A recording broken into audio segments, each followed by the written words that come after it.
going on, Jerome? So the drama of Kirko as the world turns. Again, we got to do up one of those graphics. But will Kirk stay? Will he go? Probably going to go. Is Kirk moving to Atlanta? As Mike Florio said, I drive a Dodge Stratus. Although Doogie had some pushback on that, so it's interesting. Insider on insider crime. It's fantastic, man. But I'm actually sort of resigned to the fact that Kirk Cousins going to leave.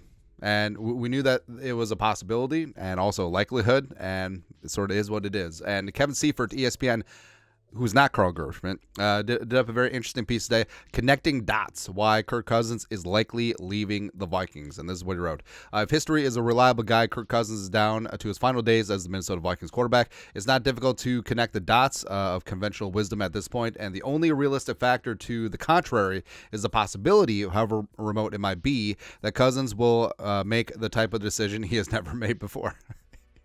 Basically less money. The first dot is the renegotiated contract Cousins signed last spring, one that voids March 13th. The details of the contract actually mean that the Vikings are going to re-sign him for 2024. They'll need to do it before free agent market opens next Wednesday. If they were to try to sign him after that point, his 2024 salary cap number would include a $28.5 million dead cap overlay. But if they did sign him, they could structure it. Brzezinski, I'm sure, has already thought about this several thousand times. Add void years or have it be a heavy signing bonus and no muss, no fuss. So if the Vikings want to re-sign Kirk after his contract voids, they could do that. Getting Cousins signed before March 13th might have the possibility if there is no obvious suitors around the league, but the second dot emerged during last week's NFL Scouting Combine, according to ESPN's Dan Graziano and many others. The Atlanta Falcons have made Cousins their top target if he reaches the open market. The Falcons, of course, can't formally sign him until the deal voids. Yeah, I'm sure that the Falcons haven't had any contact with Kirk's agent at all. Please. Again, tampering, we will take a second-round pick in A.J. Terrell.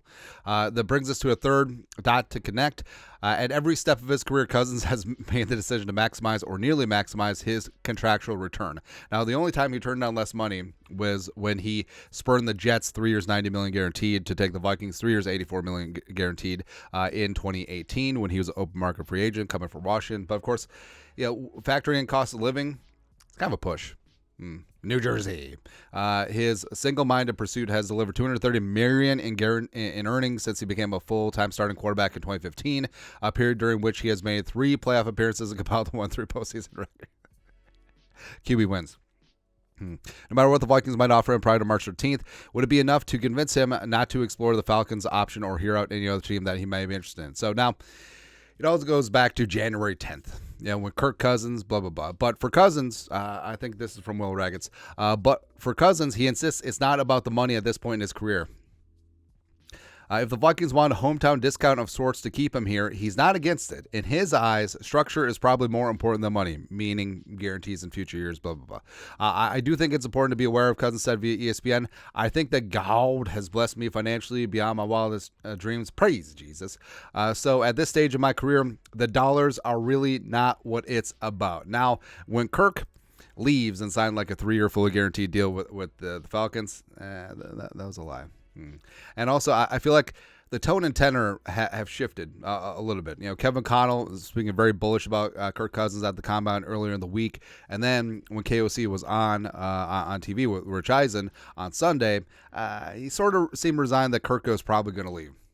Here's what I said. I've been having the dialogue that you have with a player like Kirk Cousins, the relationship we built over a long period of time. I know Kirk where he's at in this whole process. He's earned the right to be a free agent. So that's a complete almost 180-degree swing from where Kevin O'Connell was at earlier in the week. I know Kirk is going through a full process. He's a process guy. Hopefully we continue to be a strong part in that process. We figure out a way to keep him a Minnesota Viking. My expectation is that we aren't going to be the only ones that want Kirk Cousins to be the quarterback of our team in 2024. So there's a guy that's just ready to say goodbye to my Kirky.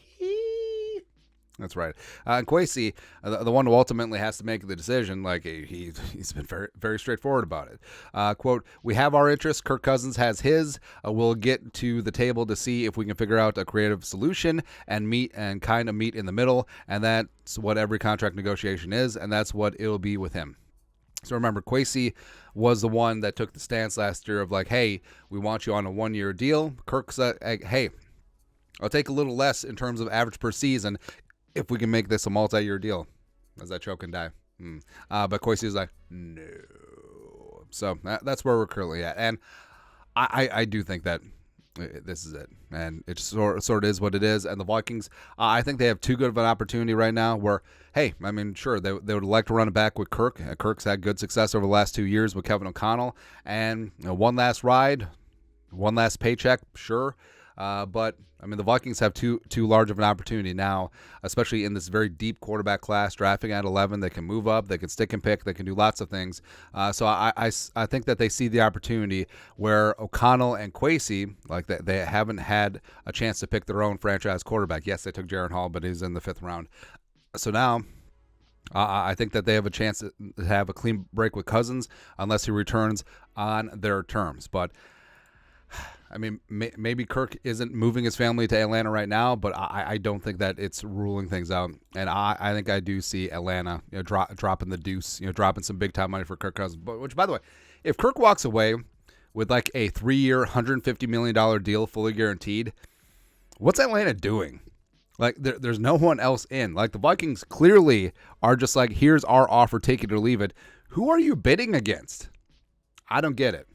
And also, if you're the Falcons, I mean, you're drafting at 8. You could have Justin Fields. I mean, I understand that Kirk is good now, but you have this opportunity with this very young football team to build and grow and show together. But I don't know. Maybe they feel like they could pull a Detroit Lions with a veteran quarterback like the Lions did with Jared Goff, and then a lot of young pieces around him. Don't know. Who knows, man? But your thoughts are thoughts. ESPN's Kevin Seifert, who's not Carl Gershon, connecting dots. Why Kirk Cousins is likely leaving the Vikings. Let us know your thoughts and our thoughts and his thoughts in the comment section below. Subscribe for daily Vikings takes. Don't support the work. Put a little something in the Venmo. But till next time, Skol, production value.